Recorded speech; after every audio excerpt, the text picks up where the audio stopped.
All the world's a stage, Shakespeare wrote, and all men and women merely characters.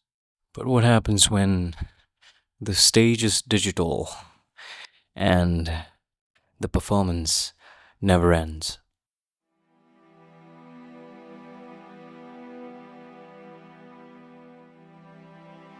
For years, I played my part of scrolling, liking, commenting, reposting, reacting, consuming, and debating. And then one day, I quit social media. And in the silence that followed, I heard something that I never thought I would. My own thoughts.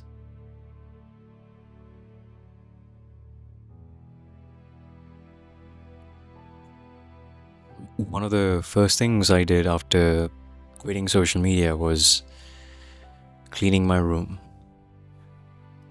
And then I cleaned my car, then the toilet. That took a while. Turns out, when you're not doom scrolling on some stranger's political rant or watching an algorithmically selected dance challenge, you have a lot of time. A lot of time to think. I guess, time to be. I actually started noticing things. How that light right there hits my window pane when it's morning. And unlike any other time, I have started waking up earlier in the morning and sleep, at about not the right time, but still. I used to sleep at around 1, but now it has dropped to 11:30 or 12. Because I have nothing to scroll. Not like what I used to have. The kind of hand movements. My hand was in such a habit, so I deleted the Instagram app in my phone. The app does not exist anymore. But after deleting it, after some time, I remember I was using my mobile and automatically it just swiped left and my thumb pointed toward Instagram, but there was no Instagram. So maps would open because now at the place of Instagram, and it happened twice or thrice. And so my body was in tune with using this application, social media. And I realized how my mind surrendered to my body. My body's action, a habitual action. After years, I was on social media since I think, first I used Facebook when it was newly launched, and then Instagram came in, and I remember I was there since the beginning, and I was never off Instagram. Like, I would just delete all my photos and or archive them rather,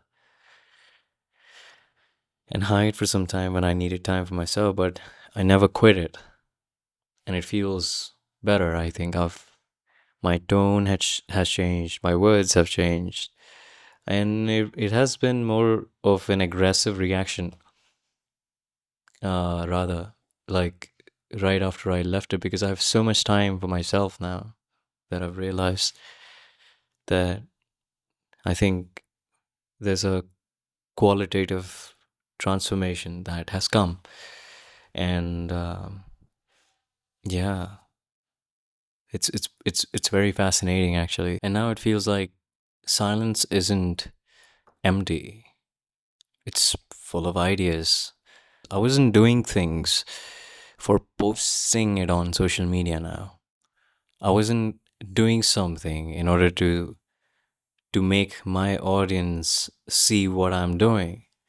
But what happens is there's this inverse relationship. We think because we do something, we'll get something out of social media, a reaction. But I think it's the other way around. It's how we think the social media perceives the world. Our actions tend to divert. Our actions are more about making or showing ourselves in the best versions of ourselves, doing something that we may not really like, but we're indulging in it because we agree in our heads that perhaps if I do this, I'll get XYZ result from social media. So basically, we are not doing something to, you know, to change or to develop some sort of insight in the public mind, but we're doing something that we think the public mind would like.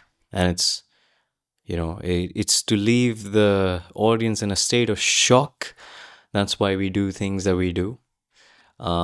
We do things either for entertainment, to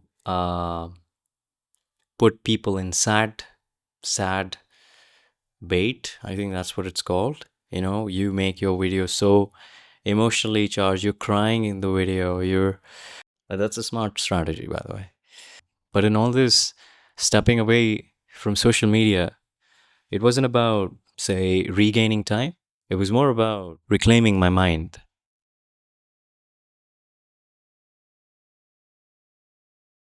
Carl Jung said, people don't have ideas, ideas have them. And nowhere is that more evident than on social media. You see, ideas spread like wildfire. It's not because they're true, it's more because they're so emotionally charged. One day you were casually scrolling, and the other day, the entire world and the skies above, they become your enemy. Do you ever question that state where you see this difference in you? Just think about it, how you perceive the world. Is it because some reel suggested it to you? And if you look carefully, you'll start seeing patterns, sides, you versus someone, you versus them, you versus me. You were not born into hating a Hindu, a Sikh, a Muslim, a Christian, anyone. You weren't born with this hate. You were nudged into it. And the sad part is, it's quite easy. All it takes is one post at a time, just one suggested video. And there you go. The circus begins. And let me make it clear, on social media, nothing is an accident. Are they listening or what? The show must go on. Don't let distractions divert your mind from achieving your goals. Social media thrives on extremes, on bipolar opinions.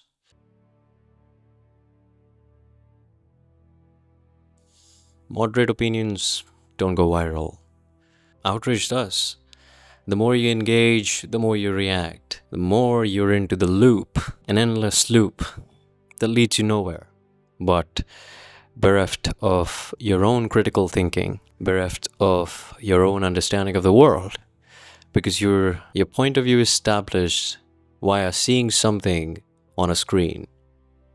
If that makes any sense.